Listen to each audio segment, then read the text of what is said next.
I'm John Vidine with Grey Duck Dent Repair of Minnesota, and today I'm going to explain to you why the location of your dent matters.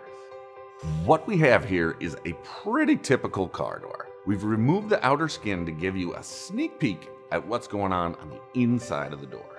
Up here in blue is the upper brace. As you can see, this one has some slots and holes that may allow us some access to the dent. Not all braces have these holes, making access more difficult or impossible. Moving down the panel, highlighted in green, is the center of your door.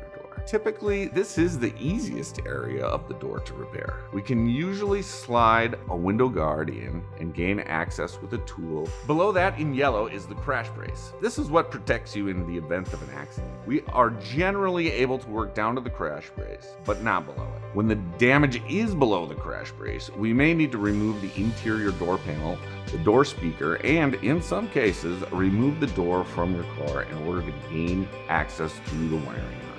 In red, around the outside edge of the door, is where the outer skin wraps around the inner structure. This creates a triple layer of metal, making this the most difficult area of your door to repair, if not impossible. We hope this video helps you understand a little bit better what's going on inside your door panel and how it can affect the repair process.